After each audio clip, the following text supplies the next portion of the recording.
Charles, I should have had some film noir music for us for this detective-themed show where it's funny because, first of all, how are you, Charles?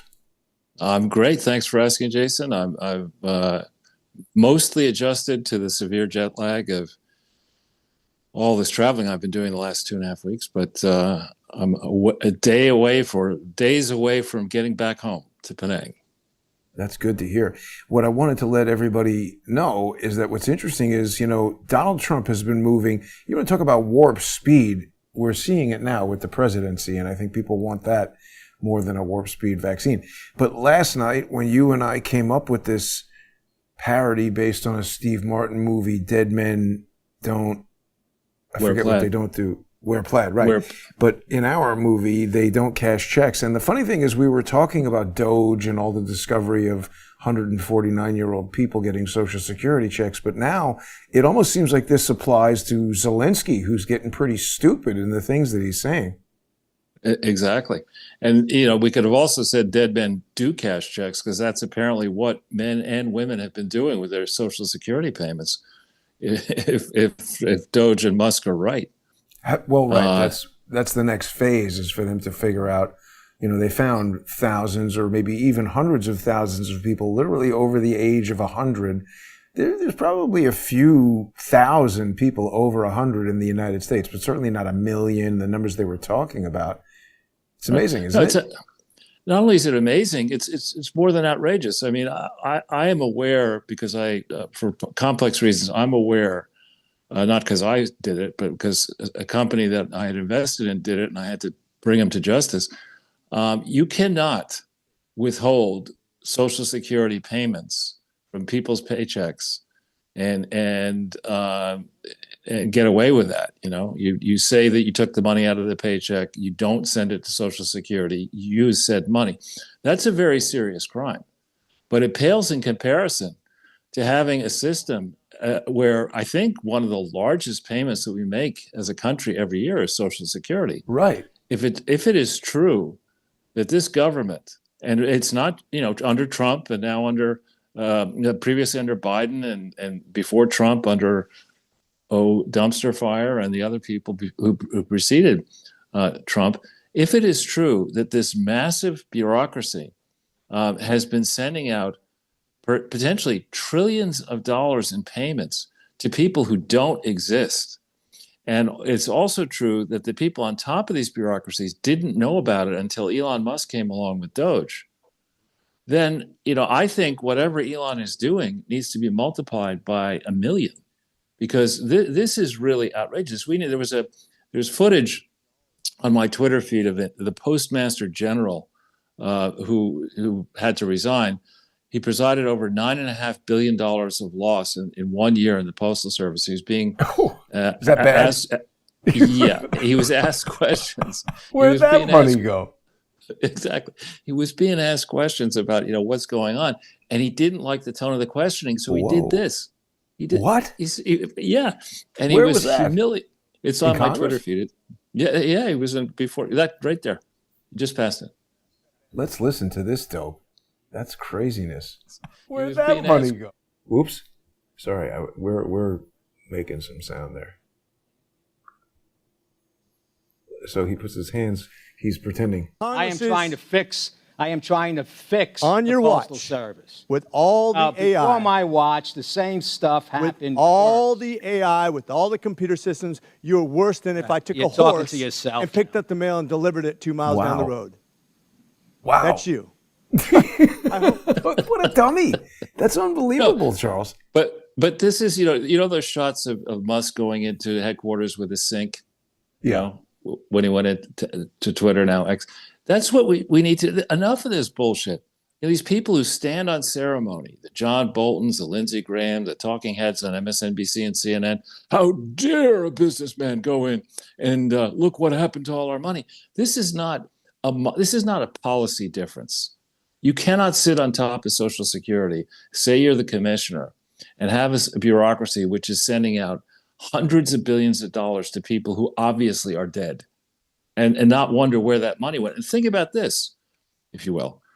The Justice Department under meritless Fartman had its single biggest activity was chasing down people who they claimed were guilty of some crime, most likely instigated by Nancy Pelosi and Chris Wray and others on January 6th. That's what they were spending their time on, not on chasing down what happened to all this Social Security money and all these other payments. I mean, there's a story about that gap-toothed fat idiot, Stacey Abrams, getting a $2 billion. She was about to get $2 billion sent to a quote charity that she created that had $100 of revenue. Okay, she was going to get $2 billion in the last waning days of Joe the Demented's presidency. See, Charles, I think this is important. I think what happens is, if you agree to participate in their fraud, they allow you to preside over one of these nonprofit things that money just flows through, and then you get a salary for being the chief executive whatever of the nonprofit, and you wind up getting between $100,000 and $900,000 a year for doing nothing. Well, it's even worse, because if you're a lawyer, what you can get obviously a retainer that nobody needs to justify. They just say, well, Norm Eisen, you get this rich. Right. Now, on that subject, I'll slaughter his name, and I apologize, Hans, for this. It's Hans Moncke, I think, Mancke, and his colleague, I think it's Jeff Carlson. I may have that wrong too, but they have a piece out on their Substack. It just came out that I circulated to you, Jason, and to others, that is encyclopedic on Norm Eisen, Ben Wittes, and a whole bunch of other bad actors, and how these are the guys behind lawfare. And it is encyclopedic in the detail. It goes through all kinds of organizations. I had forgotten about this organization, CREW, Crew. Oh yeah, which Eisen set up in 2003. Citizens for Responsible with Ethics and Washington D.C. That's that guy Noah Bookbinder who I called on the phone.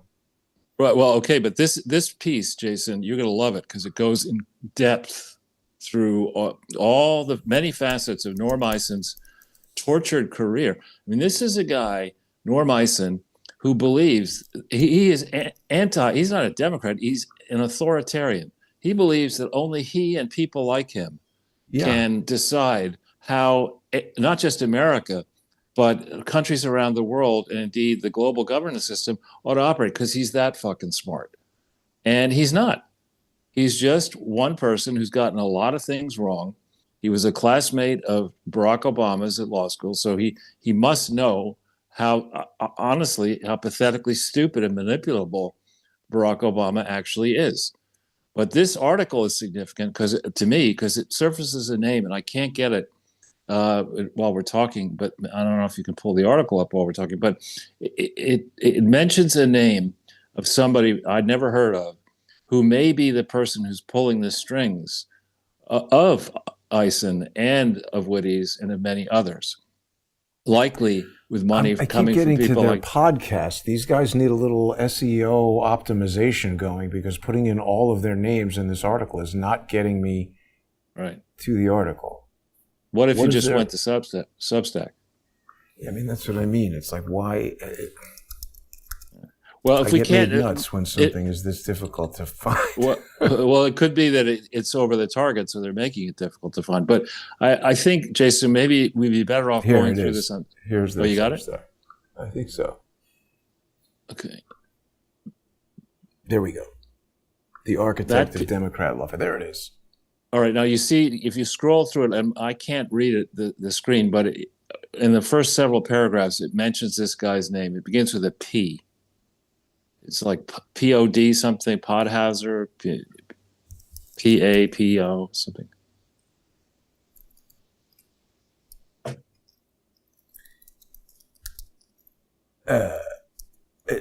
Well, basically, this is telling us that one of the great things about Trump's new presidency is that issues that have driven conservatives crazy for years, the corruption and waste in our government, et cetera, finally being exposed. And there's attention on Norm Eisen. That's good. So he's a senior fellow. He was the ambassador to Czechoslovakia. He's also been targeting DOGE. That's right. And he even, I sent it to you, Jason. Why don't we do this on Sunday when you've had a chance to read it? Well, But or we could, during at least the sponsor exclusive segment, so that, they do make it a little difficult to get to here. All right.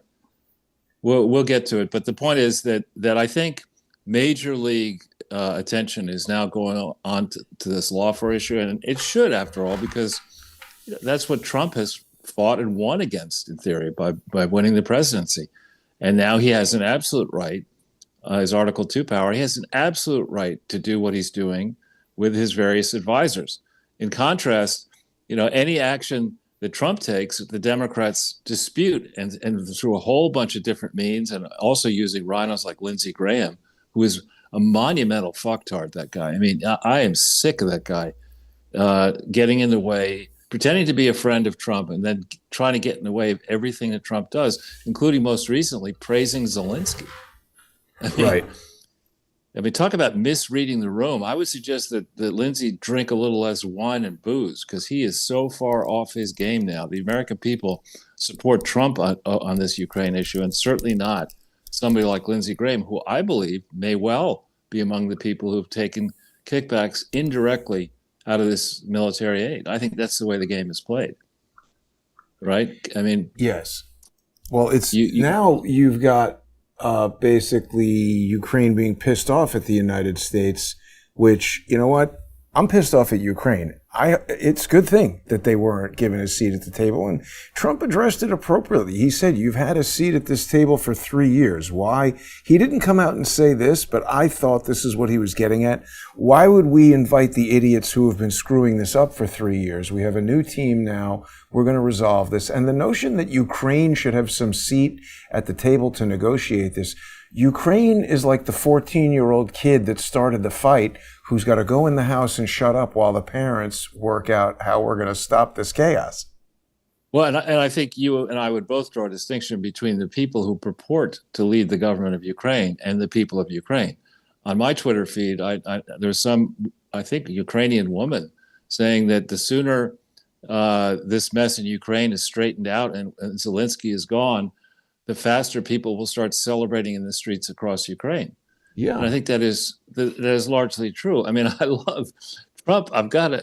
Here's the guy. I guess Trump and Elon are birds of a feather.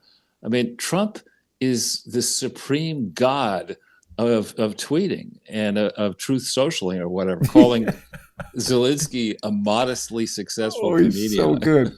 He's so good. Well, but what he said that's accurate, that the whole MSNBC apparatus has convulsed to counteract, is that he's saying that it's actually Zelenskyy who's the dictator who canceled elections. Right. I mean, they want to tell us that Putin is a dictator, but Putin is elected. And frankly, when you speak to people in Russia, like John Mark Dougan tells me that Putin is approximately as popular or unpopular as basically any president, where, some people really like him, some people really don't.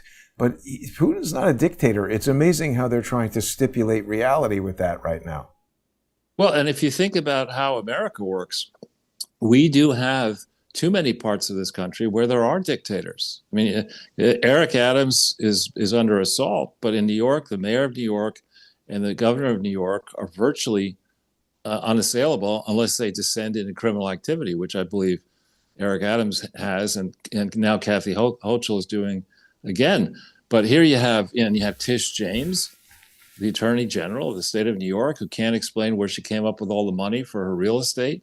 And I would guess she probably is associated with crooked nonprofits.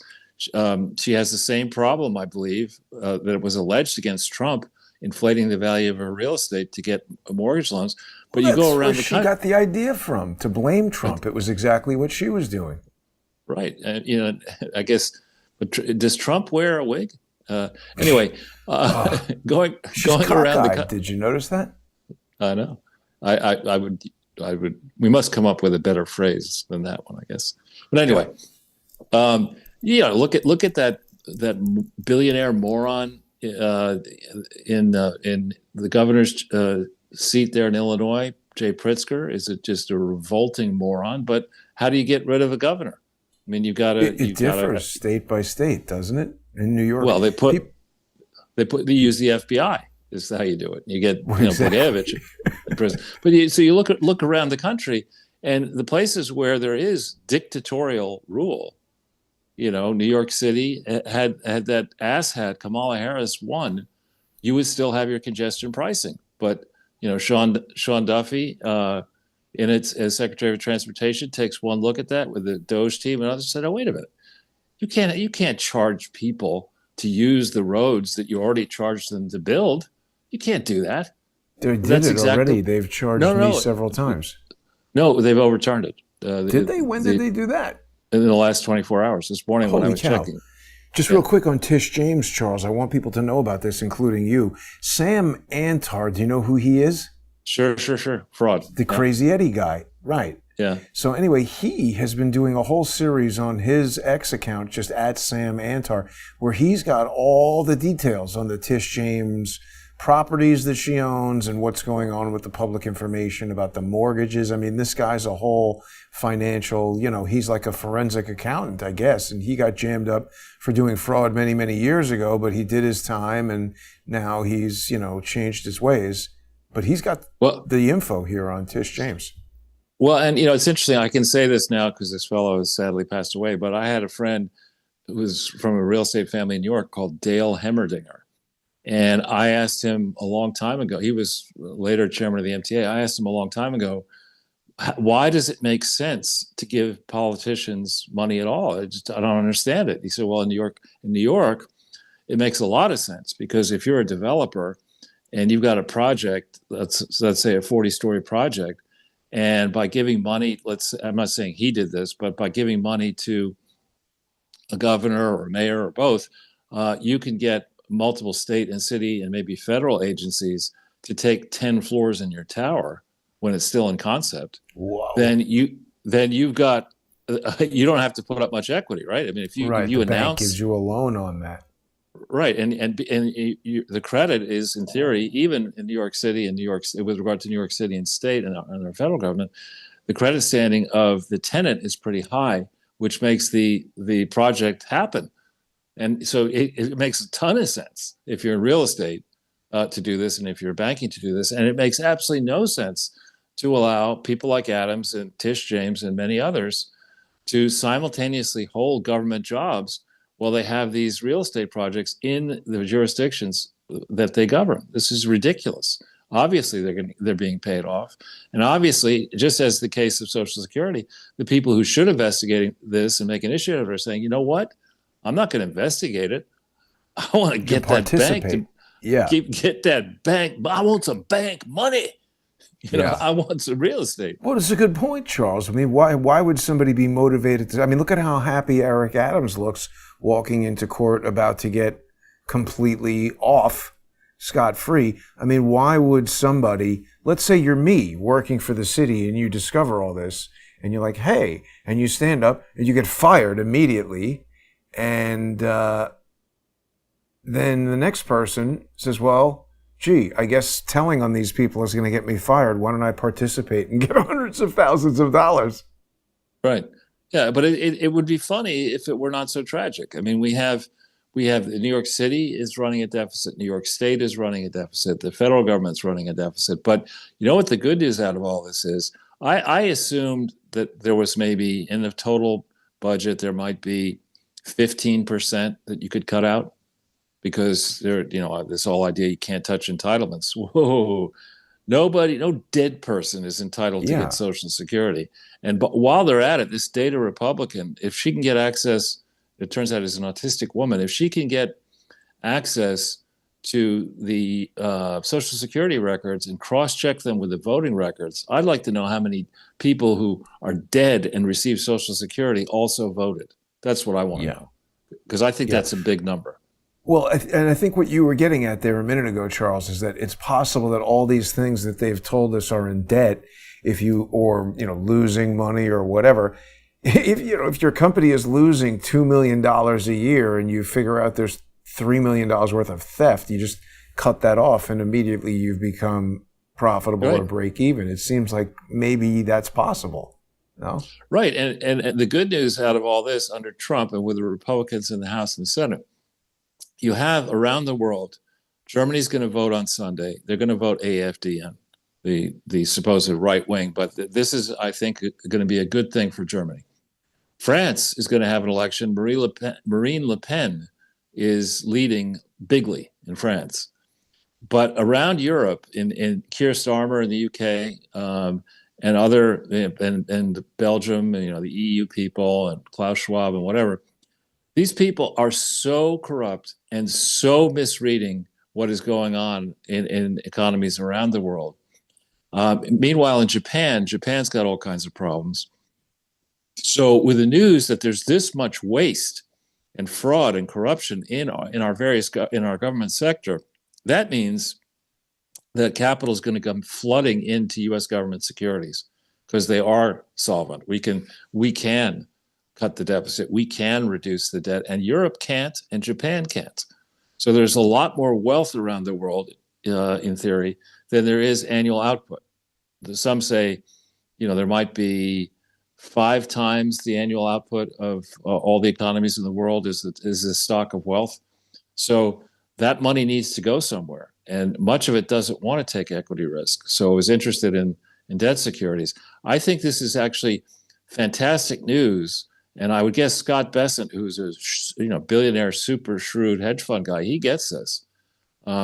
This is very good news, and Trump will, I think, other things being equal, finish out this week just winning so much that it's just dizzying and dazzling. I don't even know how he gets around to the places. He was just giving some kind of speech at like a Miami, some kind of Bitcoin conference or technology conference of some kind.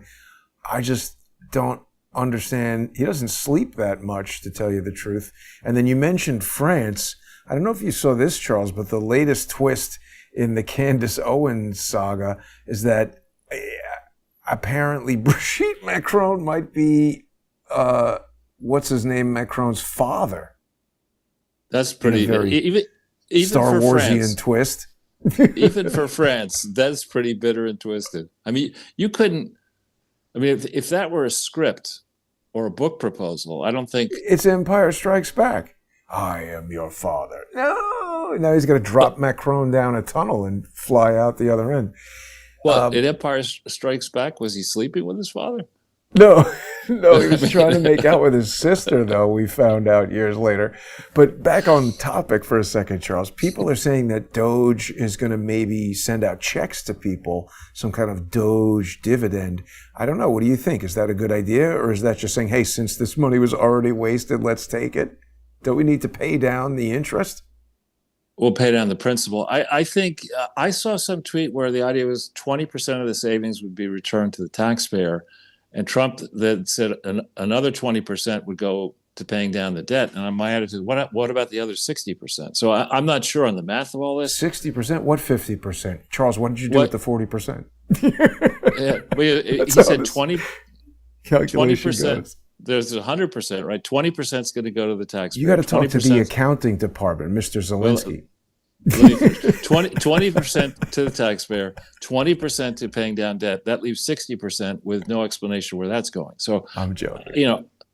I just want to make sure our viewers got what I was saying. So I would be in favor of that. The question is, when you say giving it back to taxpayers, what do you mean? Is it only going to go to people who paid $5,000 in taxes, but in principle, I think it's a smart idea. Actually, well, people would love it. I mean, listen, getting a check for $5,000 for most people, that's like a month of salary. I mean, it's kind of a. Well, it'd be pretty amazing if you could do it by April 15th. Right, pay your taxes with it. Well, no, you'd be that, but you'd also be saying, the previous administration and Democrats, which, by the way, are the POF, Party of Fraud. All these people, Schumer and these others who are standing up and saying, we got to stop this. How do you, with a straight face, get up in the morning and believe that anybody but an asshat is going to think you're sincere, and that everybody with it, like 10 IQ points and up, is going to understand the reason you don't want this investigation to go forward? Is a lot of people are wondering how you have the net worth, Chucky, that you seem to have. I saw a report that he has a net worth of $87 million. Wow! How did that come together? Because I don't believe he ever spent a day in business. you know? No, and you know what, Charles, we're just about out of time. We got to head over to the First Amendment Forum. I know you love it when I share this type of information with you because you're so deeply involved in this world. But Microsoft has just announced a breakthrough in the world of quantum computing with this Majorana chip. They've discovered, well, they didn't discover it, but they've observed some sort of subatomic particle for the first time in history and have now harnessed it to be this is a completely new type of quantum computing processor that they're saying will allow it to scale to 1 million qubits inside a kind of a standard looking computer chip. And I mean, this is difficult to describe in this short segment here how important this could be, but this could be the breakthrough that makes quantum computing practical. So we're not going to talk about that too much more, but I thought I would drop that on you right before we head over to the First Amendment Forum. And people can join us. If you're not already a sponsor, please become one by going to subscribestar.com/crowdsourcethetruth, patreon.com/crowdsourcethetruth, or of course, odyssey.com/@crowdsourcethetruth, crowdsourcethetruth.substack.com. We'll be back in 5 minutes, and Charles will talk all about your favorite subject, quantum computing.